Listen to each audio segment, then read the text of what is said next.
तर मित्रांनो, एका नव्या स्पेशल सुपर क्लासमध्ये आपले या स्वागत आहे आणि सर्वप्रथम आपल्याला सांगू इच्छितो की आपल्या चॅनलचा MPSC लेवलच्या 15,000 प्लस जीके क्वेश्चन्सचा ई-बुक आलेला आहे आणि हा ई-बुक आपल्याला फ्रीमध्ये दिला जाणार आहे। याचा लिंक आपल्याला या सुपर क्लासच्या डिस्क्रिप्शनमध्ये प्रोव्हाइड केलेला आहे। कशा प्रकारे आपण घेऊ शकता ती पाहण्यासाठी आपण नक्कीच चेक करायचं आहे। डिस्क्रिप्शन आपल्याला जर समजत नसेल तर तुम्ही जो सुपर क्लास सध्या पाहता त्याच्या नावावर क्लिक करा, ई-बुकचा लिंक आपल्याला मिळून जाईल। तर या सुपर क्लासला सुरुवात करूया। सर्वात पहिला प्रश्न पाहूया। प्रश्न आपल्या समोर या ठिकाणी असा आहे, भारतातील सर्वोच्च शिखर खालीलपैकी कोणते शिखर आहे ते सांगायचं आहे। भारतातील सर्वोच्च शिखर हे खालीलपैकी कोणते एक शिखर आहे। ऑप्शन क्रमांक 4 योग्य आहे मित्रांनो। कळसुबाईचे जे शिखर आहे भारतातील सर्वोच्च असलेले एक शिखर बनून स्थित झालेले आहे। भारतातील गुजरात या राज्यामध्ये कोणते एक थंड हवेचे ठिकाण स्थित झालेले आहे।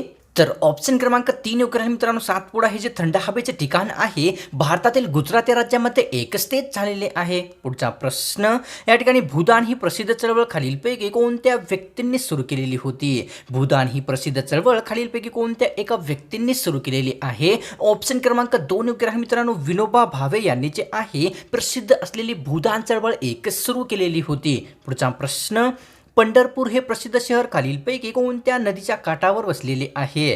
पंढरपूर हे शहर खालीलपैकी कोणत्या नदीच्या काठावर वसलेले आहे। ऑप्शन क्रमांक 3 योग्य आहे मित्रांनो। भीमा नदीच्या काठावर जे आहे प्रसिद्ध असलेले पंढरपूर हे शहर एक वसलेले आहे। पुढचा प्रश्न, महाराष्ट्रामध्ये शैक्षणिकदृष्ट्या मागासलेला विभाग खालीलपैकी कोणता आहे ते सांगायचं आहे। या महाराष्ट्रामध्ये शैक्षणिकदृष्ट्या मागासलेला विभाग खालीलपैकी कोणता आहे आणि या सोप्याशा प्रश्नाचं उत्तर मित्रांनो आपल्याला कॉमेंट करून नक्कीच सांगायचं आहे। एक क्वेश्चन्स मी आपल्याला सुपर क्लासमध्ये विचारलेला आहे, नक्कीच कॉमेंट करा उत्तर येत असेल तर, कारण ज्यांनाही उत्तर येत नाही ते सर्व विद्यार्थी आपण जर उत्तर दिलेले असेल कॉमेंट सेक्शनमध्ये तर नक्कीच विजिट करून पाहतील, त्यामुळे तर नक्कीच कॉमेंट करा उत्तर येत असेल तर पाहूया पुढचा प्रश्न आपल्यासमोर काय आहे। या ठिकाणी सरदार सरोवर हे प्रसिद्ध सरोवर खालीलपैकी कोणत्या नदीवर स्थित झालेले आहे।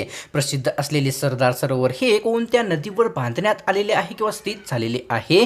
तर ऑप्शन क्रमांक 2 योग्य आहे मित्रांनो। प्रसिद्ध असलेले सरदार सरोवर हे जे सरोवर आहे नर्मदा नदीवर एक स्थित झालेले आहे। पुढचा प्रश्न, या ठिकाणी स्पायरागोयरा हा खालीलपैकी कशाचा एक प्रसिद्ध प्रकार आहे ते सांगायचं आहे। स्पायरागोयरा हा खालीलपैकी कशाचा एक प्रसिद्ध प्रकार आहे। ऑप्शन क्रमांक 1 योग्य आहे। स्पायरागोयरा हा जो आहे प्रसिद्ध असलेल्या शेवाळाचा एक प्रकार बनलेला आहे। पुढचा प्रश्न, या ठिकाणी तहसीलदार यांना पदावरून दूर करण्याचा अधिकार खालीलपैकी कोणत्या व्यक्तींकडे आहे ते सांगायचं आहे। तहसीलदारांना पदावरून दूर करण्याचा अधिकार हा खालीलपैकी कोणत्या व्यक्तीकडे आहे। ऑप्शन क्रमांक 4 योग्य राहील। राज्यपाल यांच्याकडे जे आहे मित्रांनो तहसीलदारांना पदावरून दूर करण्याचा एक अधिकार देण्यात आलेला आहे। पुढचा प्रश्न, सार्वजनिक सभेला सार्वजनिक भट सभा असे कोणत्या व्यक्तींनी म्हटलेले होते। सार्वजनिक सभेला सार्वजनिक भट सभा असे कोणत्या व्यक्तींनी म्हटलेले होते। ऑप्शन क्रमांक 4 योग्य राहील। महात्मा फुले यांनी जे आहे मित्रांनो सार्वजनिक सभेला सार्वजनिक भट सभा असे एक म्हटलेले होते। पुढचा प्रश्न, पंचायत राज स्वीकारणारे महाराष्ट्र भारतातील कितव्या क्रमांकाचे राज्य बनलेले आहे। पंचायत राज स्वीकारणारे महाराष्ट्र हे राज्य भारतातील कितव्या क्रमांकाचे राज्य बनलेले आहे। ऑप्शन क्रमांक 3 योग्य राहील। पंचायत राज स्वीकारणारे महाराष्ट्र हे जे राज्य आहे भारतातील 9व्या क्रमांकाचे एक राज्य बनलेले आहे। पुढचा प्रश्न, जालियनवाला बागेतील जनतेवर गोळीबार करण्याचा आदेश खालीलपैकी कोणत्या व्यक्तींनी दिलेला होता ते सांगायचं आहे। जालियनवाला बागेतील जनतेवर गोळीबार करण्याचा अधिकार हा कोणत्या व्यक्तीने दिलेला आहे। तर ऑप्शन क्रमांक 4 योग्य आहे मित्रांनो। जनरल डायर ही जी व्यक्ती आहे यांनी जालियनवाला बागेतील जनतेवर गोळीबार करण्याचे एक आदेश दिलेले होते। पुढचा प्रश्न, महाराष्ट्रातील सर्वात पहिला 100% साक्षर झालेला जिल्हा खालीलपैकी कोणता जिल्हा आहे ते सांगायचं आहे। महाराष्ट्रातील 100% साक्षर झालेला जिल्हा खालीलपैकी कोणता एक जिल्हा आहे। ऑप्शन क्रमांक 1 योग्य राहील मित्रांनो। महाराष्ट्रातील 100% साक्षर झालेला जिल्हा जो आहे सिंधुदुर्ग हा एक जिल्हा बनलेला आहे। पुढचा प्रश्न, महाराष्ट्रातील नंदुरबार हा जिल्हा आदिवासींचे प्रमाण असलेला कितव्या क्रमांकाचा जिल्हा आहे ते सांगायचं आहे मित्रांनो। महाराष्ट्रातील नंदुरबार हा जिल्हा आदिवासींचे प्रमाण असलेला कितव्या क्रमांकाचा एक जिल्हा बनलेला आहे। ऑप्शन क्रमांक 1 योग्य राहील। महाराष्ट्रातील नंदुरबार हा जो जिल्हा आहे आदिवासींचे सर्वात जास्त प्रमाण असलेला प्रथम क्रमांकाचा एक जिल्हा बनलेला आहे।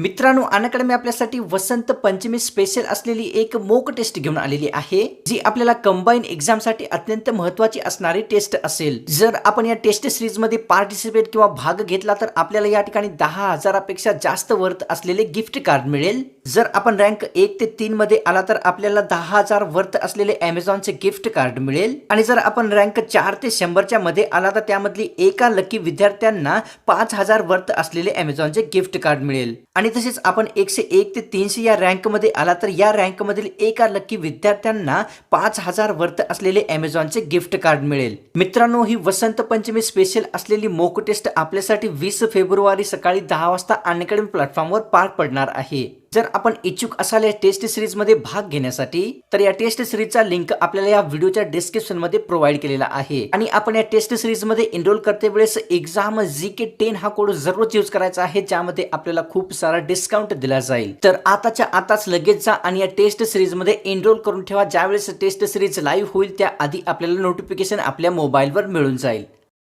तर पुढचा प्रश्न पाहूया आपल्यासमोर काय आहे. महाराष्ट्रातील कोणत्या जिल्ह्यात सर्वात जास्त पाऊस पडत असतो? महाराष्ट्रातील कोणत्या जिल्ह्यामध्ये सर्वात जास्त प्रमाणामध्ये पाऊस पडत असतो? तर ऑप्शन क्रमांक 1 योग्य राहील. महाराष्ट्रातील सिंधुदुर्ग हा जो जिल्हा आहे, जिल्ह्यामध्ये सर्वात जास्त प्रमाणामध्ये एक पाऊस पडत असतो. पुढचा प्रश्न, खालीलपैकी कोणत्या जिल्ह्याला महाराष्ट्राचे हृदय असे संबोधले जात असते? खालीलपैकी कोणत्या जिल्ह्याला महाराष्ट्राचे हृदय असे एक संबोधले जात असते? तर ऑप्शन क्रमांक 3 योग्य राहील. महाराष्ट्रातील बीड हा जो जिल्हा आहे, या जिल्ह्याला महाराष्ट्राचे हृदय असे एक संबोधले जात असते. पुढचा प्रश्न, महाराष्ट्रातील कोणत्या जिल्ह्याला ब्लॅक डायमंड सिटी म्हणून ओळखले जात असते? महाराष्ट्रातील कोणत्या जिल्ह्याला ब्लॅक डायमंड सिटी म्हणून एक ओळखले जात असते? तर ऑप्शन क्रमांक 2 योग्य राहील. महाराष्ट्रातील चंद्रपूर हा जो जिल्हा आहे, या जिल्ह्याला ब्लॅक डायमंड सिटी म्हणून एक ओळखण्यात येत असते. पुढचा प्रश्न, महाराष्ट्रामध्ये कोणत्या जिल्ह्यात सर्वात जास्त महसूल उत्पन्न देणारा जिल्हा आहे ते सांगायचं आहे. मित्रांनो, महाराष्ट्रामध्ये कोणत्या जिल्हा जो आहे तो सर्वात जास्त महसूल उत्पन्न देणारा एक जिल्हा बनलेला आहे? तर ऑप्शन क्रमांक 1 योग्य राहील. महाराष्ट्रातील मुंबई शहर हा जो जिल्हा आहे, सर्वात जास्त प्रमाणामध्ये महसूल उत्पन्न देणारा एक जिल्हा बनलेला आहे. पुढचा प्रश्न, या ठिकाणी शस्त्रक्रियेमध्ये शरीराचे स्नायू कापण्यासाठी कोणत्या तारेचा उपयोग करण्यात येत असतो? शस्त्रक्रियेमध्ये शरीराचे स्नायू कापण्यासाठी कोणत्या तारेचा एक उपयोग करण्यात येत असतो? ऑप्शन क्रमांक 3 योग्य राहील. प्लॅटिनम या तारेचा जो उपयोग आहे मित्रांनो, शस्त्रक्रियेमध्ये शरीराचे स्नायू कापण्यासाठी एक करण्यात येत असतो. पुढचा प्रश्न, महाराष्ट्रातील मुंबई या शहराला भारताची कोणती राजधानी म्हणून ओळखले जात असते? महाराष्ट्रातील मुंबई या शहराला भारताची कोणती राजधानी म्हणून एक ओळखण्यात येत असते? ऑप्शन क्रमांक 1 योग्य राहील. महाराष्ट्रातील मुंबई हे जे शहर आहे, या शहराला भारताची औद्योगिक राजधानी म्हणून एक ओळखले जात असते. पुढचा प्रश्न, महाराष्ट्रामध्ये आंब्याखालील क्षेत्र सर्वात जास्त प्रमाणामध्ये कोणत्या जिल्ह्याचे आहे ते सांगायचं आहे. महाराष्ट्रामध्ये आंब्याखालील क्षेत्र हे सर्वात जास्त प्रमाणामध्ये कोणत्या जिल्ह्यात येत असते? ऑप्शन क्रमांक 1 योग्य राहील. महाराष्ट्रातील रत्नागिरी हा जो जिल्हा आहे, या जिल्ह्यामध्ये महाराष्ट्रामध्ये आंब्याखालील क्षेत्र हे सर्वात जास्त प्रमाणामध्ये स्थित झालेले आहे. तर पुढचा प्रश्न पाहूया आपल्यासमोर काय आहे. राज्यपाल हा व्यक्ती खालीलपैकी कोणत्या व्यक्तीला जबाबदार असतो ते सांगायचं आहे. मित्रांनो, राज्यपाल हा व्यक्ती खालीलपैकी कोणत्या व्यक्तींना एक जबाबदार असणारा व्यक्ती आहे? ऑप्शन क्रमांक 3 योग्य राहील. राज्यपाल हा जो व्यक्ती आहे, राष्ट्रपती या व्यक्तींना जबाबदार असणारा एक प्रसिद्ध व्यक्ती बनलेला आहे. पुढचा प्रश्न, गीता रहस्य हा प्रसिद्ध ग्रंथ खालीलपैकी कोणत्या व्यक्तींनी लिहिलेला आहे? गीता रहस्य हा प्रसिद्ध ग्रंथ खालीलपैकी कोणत्या व्यक्तींनी लिहिलेला आहे? ऑप्शन क्रमांक 2 योग्य राहील. लोकमान्य टिळक यांनी जे आहे मित्रांनो, गीता रहस्य हा एक प्रसिद्ध ग्रंथ लिहिलेला आहे. पुढचा प्रश्न, राज्यसभेचे पदसिद्ध सभापती खालीलपैकी कोणती व्यक्ती असते? राज्यसभेचे पदसिद्ध सभापती हे खालीलपैकी एक कोणती व्यक्ती असते? ऑप्शन क्रमांक 1 योग्य राहील. उपराष्ट्रपती हा जो व्यक्ती आहे, राज्यसभेचे पदसिद्ध सभापती असणारा एक व्यक्ती बनलेला आहे. पुढचा प्रश्न, RBI बँकेचे मुख्यालय भारतातील कोणत्या शहरात स्थित आहे? RBI बँकेचे मुख्यालय हे भारतातील कोणत्या शहरामध्ये स्थित आहे? ऑप्शन क्रमांक 2 योग्य राहील. भारतातील मुंबई हे जे शहर आहे, या शहरामध्ये RBI बँकेचे मुख्यालय एक स्थित झालेले आहे. पुढचा प्रश्न, या ठिकाणी भारतामध्ये सर्वात पहिला सिमेंटचा कारखाना खालीलपैकी कोणत्या ठिकाणी सुरू करण्यात आला होता ते सांगायचं आहे. मित्रांनो, भारतातील सर्वात पहिला सिमेंटचा कारखाना हा खालीलपैकी कोणत्या ठिकाणी सुरू करण्यात आलेला होता?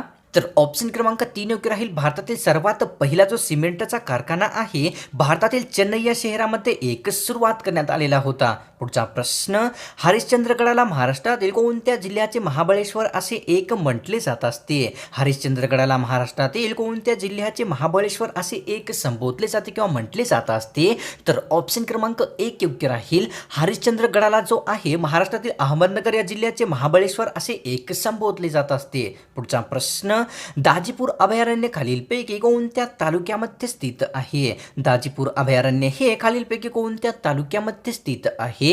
ऑप्शन क्रमांक 3 योग्य राहील. दाजीपूर हे जे अभयारण्य आहे या ठिकाणी राधानगरी या तालुक्यामध्ये एक स्थित झालेले आहे. पुढचा प्रश्न, नंदन नीलकेनी या व्यक्तींनी खालीलपैकी कशाचा एक शोध लावलेला आहे ते सांगायचं आहे मित्रांनो. नंदन नीलकेनी या व्यक्तींनी खालीलपैकी कशाचा एक शोध लावलेला आहे? ऑप्शन क्रमांक 1 योग्य राहील. आधार कार्डचा जो शोध आहे नंदन नीलकेनी या व्यक्तींनी एक लावलेला आहे. पुढचा प्रश्न, महाराष्ट्रातील गडचिरोली हा जिल्हा किती टक्के वनांनी व्यापलेला आहे? महाराष्ट्रातील गडचिरोली हा जिल्हा किती टक्के वनांनी व्यापलेला एक जिल्हा बनलेला आहे? ऑप्शन क्रमांक 2 योग्य राहील मित्रांनो. महाराष्ट्रातील गडचिरोली हा जो जिल्हा आहे 76% वनांनी व्यापलेला एक महाराष्ट्रातील एक जिल्हा बनलेला आहे.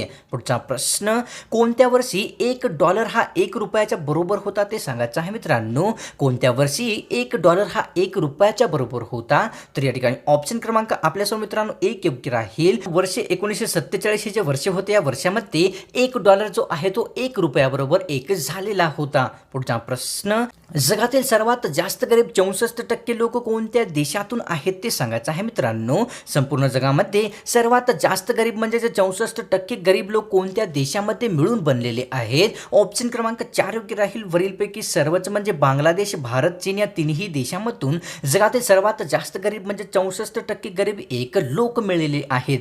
पुढचा प्रश्न पाहूया आपल्यासमोर काय आहे. एक साधारणतः व्यक्ती एका दिवसामध्ये किती वेळेस हसत असतो ते सांगायचं आहे. एक साधारण व्यक्ती दिवसामध्ये एकूण किती वेळा हसत असतो? तर ऑप्शन क्रमांक 1 योग्य राहील. एक साधारण जो व्यक्ती असतो दिवसामध्ये साधारणतः एकूण 10 वेळेस एक हसत असतो. ग्रामपंचायतीचा सचिव म्हणून खालीलपैकी कोणती व्यक्ती कार्य करत असते? ग्रामपंचायतीचा सचिव म्हणून खालीलपैकी कोणती एक व्यक्ती कार्य करत असते? ऑप्शन क्रमांक 1 योग्य राहील. ग्रामसेवक हा जो व्यक्ती आहे ग्रामपंचायतीचा सचिव म्हणून एक कार्य पार पाडत असतो. पुढचा प्रश्न पाहू आपल्यासमोर काय आहे.